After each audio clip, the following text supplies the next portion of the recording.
Merci, Monsieur le ministre. La parole est à Monsieur Jean-Marie Tétart. Ma question s'adresse à Monsieur le ministre de l'Agriculture, de l'Agroalimentaire et de la Forêt. Monsieur le ministre, vous savez l'importance croissante des produits locaux et des circuits courts dans l'approvisionnement, de la restauration de nos équipements collectifs, des réseaux de grandes surfaces, dans le développement des ventes à la ferme. Le Salon de l'agriculture affiche une nouvelle fois l'excellence des filières élevage de notre pays, qui s'appuient de plus en plus souvent sur des circuits courts d'abattage, de découpe, de conditionnement, de commercialisation et pourquoi pas de transformation. Mais ce salon permet aussi de mesurer le désarroi de ceux qui portent ces filières, notamment dans les zones périurbaines et particulièrement en Île-de-France. On sait que l'atelier de découpe de Rambouillet est provisoirement fermé, que l'abattoir bovin de Nogent-le-Rotrou va l'être définitivement. Il n'y aura donc plus d'abattoir traditionnel dans le Grand Ouest parisien. Les éleveurs devront se rendre en Normandie ou en Bretagne pour revenir ensuite vendre à la ferme ou y renoncer. Les filières courtes connaissent des contrôles externalisés et dispendieux. Elles connaissent des normes croissantes allant au-delà de ce qu'exige l'Europe.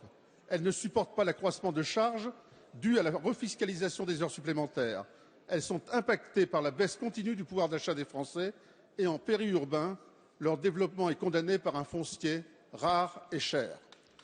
La disparition des abattoirs locaux franciliens est un mauvais coup supplémentaire porté à l'élevage, un mauvais coup porté aux consommateurs et à leur santé, à l'aménagement du territoire, au monde rural. Mais en Île-de-France, la situation y est identique pour les filières laitières, maraîchères, fruitières. Sans des filières régionales de conditionnement et des circuits courts, c'est une disparition assurée de l'agriculture périurbaine diversifiée qui est programmée. Monsieur le ministre, que comptez-vous faire pour éviter ce désastre annoncé en termes écologiques et économiques?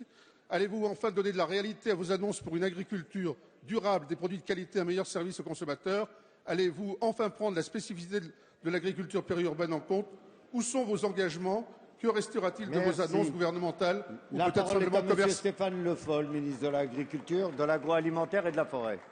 Monsieur le Président, Monsieur le député, vous avez tracé un problème autour des circuits courts et vous avez évoqué la question des abattoirs et de l'élevage.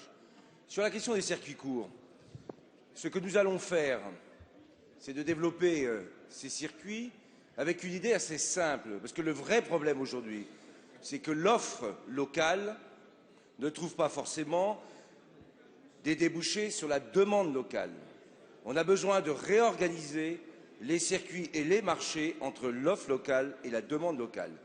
Et dans ce cadre, nous allons proposer au mois de mars un projet qui a été testé dans certains départements, en particulier dans la Drôme, et qui va permettre, sur une base informatique, de faire connecter et l'offre et la demande au niveau local. C'est ce qui permettra derrière de développer les circuits courts. C'est le premier point. Le deuxième, sur la question des abattoirs, ce n'est pas un problème simplement posé à une zone périurbaine, ce sont des problèmes qui sont posés plus globalement et qui posent aussi la question du niveau de la production qui est le nôtre.